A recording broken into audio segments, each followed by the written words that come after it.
Hello, everyone. This is Grand Madam, and welcome to Grand Madam's Tarot. I saw something very interesting in the Daily Mail this morning.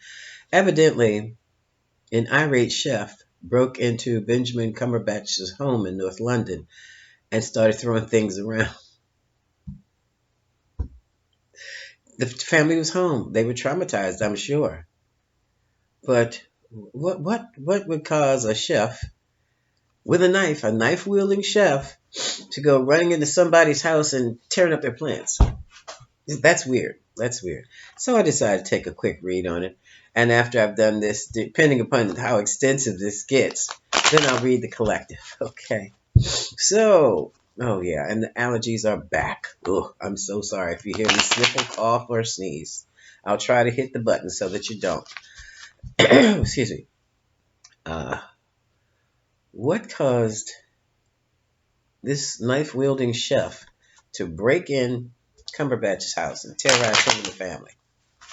What was that all about? I don't know which one the chef could. So I hope you all had a good Memorial Day. Hmm.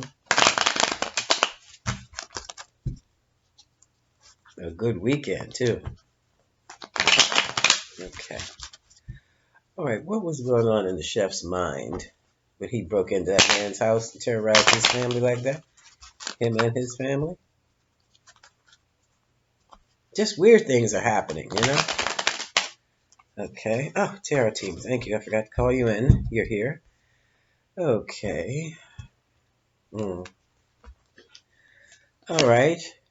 We have, okay, he was being fended off, or he was fending something off. Hmm. Now, this to me is the card of retirement, meditation, or resting. And here's a small invitation for admiration, love. Now, this is weird. Already it's coming off weird. Okay, who am I reading? The guy with the knife? I want to read the situation. But the guy with the knife looks like he had problems fending off some people not getting what he was worth. So why did he go after? Well, let's keep going. After Cumberbatch and his family. Hmm. They may have been friends at one time. Or it's about money. It's about money. Oh, and how things have changed. Wheel of Fortune. Oh, hmm. Here we have the Hierophant. I don't know which church, institutions, education, the state. Let me see what the dole, what it is in this, what it means in this spread. Tired of receiving what they don't want. What is going on here? Overburdened. Hmm. By what? Okay, that's Cumberbatch. What? Moving full steam ahead. This is weird. Did he owe him money?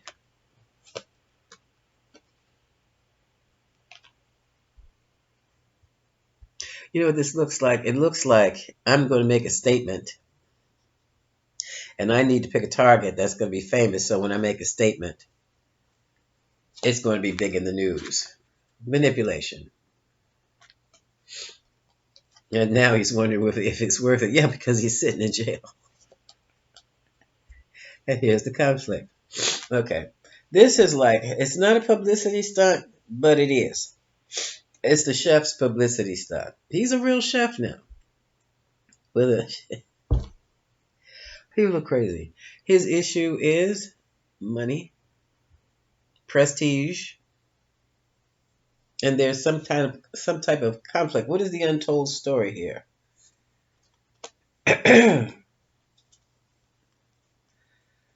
I don't know what this guy knows, but it look ooh.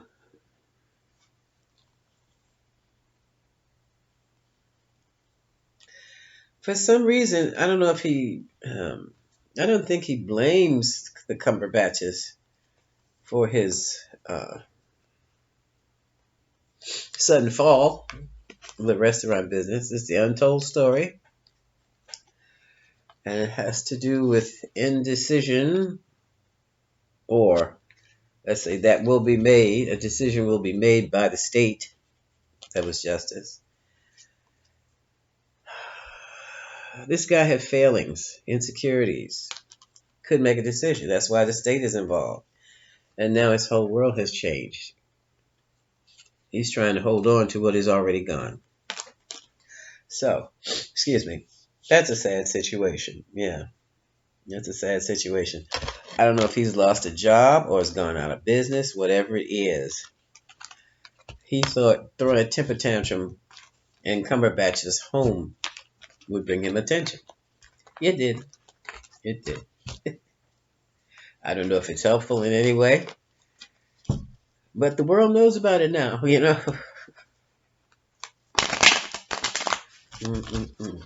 Because basically what caught my eye was when I found out the knife-wielding person, assailant, was a chef. I wonder if he had his hat on and all that white. I don't know. That was just interesting to see. It was just so weird, you know. Okay, let me clear this. And let's take a look at the Grand Collective. I'm like celebrity out right now. I want to see what's going on with us. Excuse me. Excuse me. Now, what's going on with the Grand Collective? This week, May 30, June 1 is right around the corner. It's Thursday. Clear. What is going on with the collective?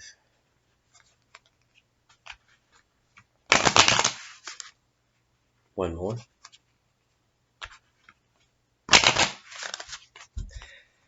Thank you, Tarot team. Excuse me. Overall energy. We're going to make things happen. We're going to manifest this week.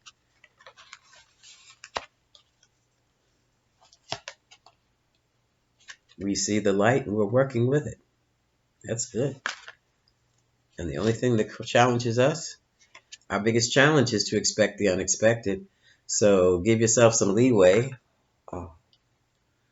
Give yourself some leeway with whatever it is you're doing, because there's going to be some what do you call it? Disruptive information coming your way that might cause some confusion. It might slow you down. It might speed you up. It might make you stop. Stay grounded and centered, and then do whatever it is you have to do. Worthiness is floating up again. You are worthy. It's your birthright to be worthy. Worthiness is your birthright. Okay? Failure is just another lesson that needs to be learned. Okay? And that's what's coming up here. So there are going to be some failures, some falls. That's normal. Worrying about it won't help it. You're either going to have to fix it or let it go. Don't worry. Worry is a waste of your life energy force. It's just a waste. So is anxiety. Oh, look at this. And also, your perspective is going to change. Look at that. Look at the three images sitting in lotus position.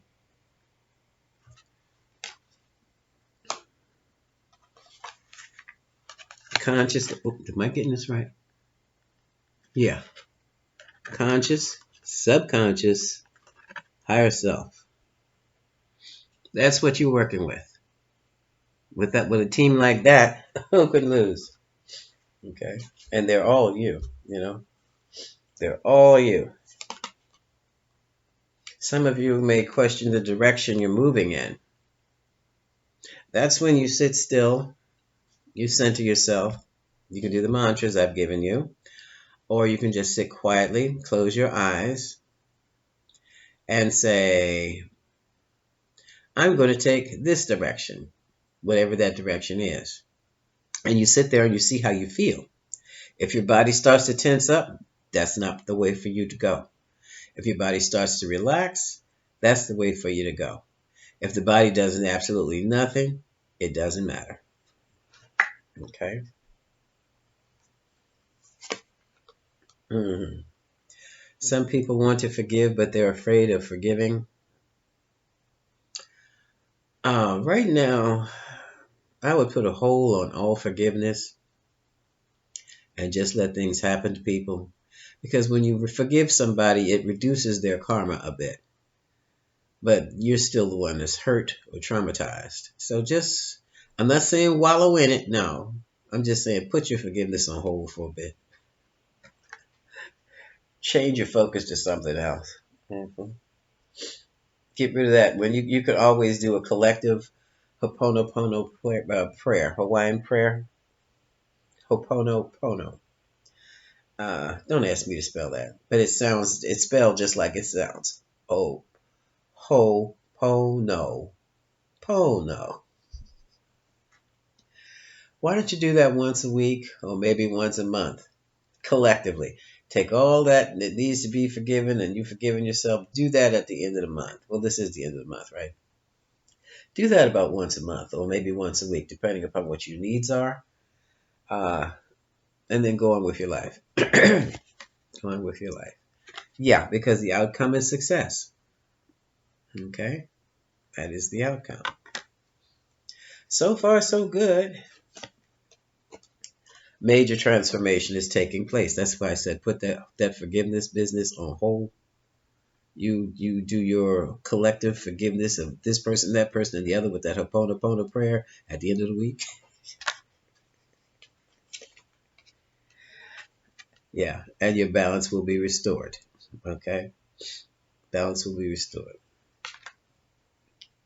The thing about forgiveness is that you are trying to move forward without falling into the background of whatever transgression has occurred. Uh, been people, it has been said by our spiritual leaders, you can't move forward without the forgiveness. Well, not quite. You can move somewhat, but in your toolbox, you've got your forgiveness prayers. You practice them. I mean, some of you can practice every day just to cover everything. That would be a good idea. You see, this is about strategies for living, and it seems there's always somebody that you're going to have to forgive or needs to be forgiven at some point in time. So just do it on a regular schedule. Just do your forgiveness on a regular schedule. You want to maintain your balance, not just restore balance, but maintain. So what that forgiveness energy is, excuse me, it helps to alleviate the karma of the other person and for yourself, because you can also forgive yourself that created the transgression and restore it with that high level energy. Okay, the cosmic energy. Without sounding too cliche, that's God's love. Okay, and that's what you want. You don't want this other thing. You did this to me. I did this to you, and then we're going back and forth, back and forth, back and forth. Okay, that's why tit for tat is so troublesome. There's no room for peace. Mental challenge is acceptance. Yeah, you're angry and you do not want to forgive, but you can accept what has happened and move on. You just move it on. Go within. hmm That's doing your prayers and your meditations and whatever else you have to do to get yourself centered and regrounded so that you can move forward and allow your life to unfold before you. Okay? Yeah, and this says you're on the right path, so everything is going well. Okay? We're good to go. I think we're good to go. Aw. And this message that I just love at the bottom of the deck. You are not alone. Okay? You're not alone. All right. So I'm going to stop it right here. This is Grand Madam from Grand Madam's Tarot. Welcome and thank you for dropping in to listen to me for a few minutes today. Enjoy the rest of your week.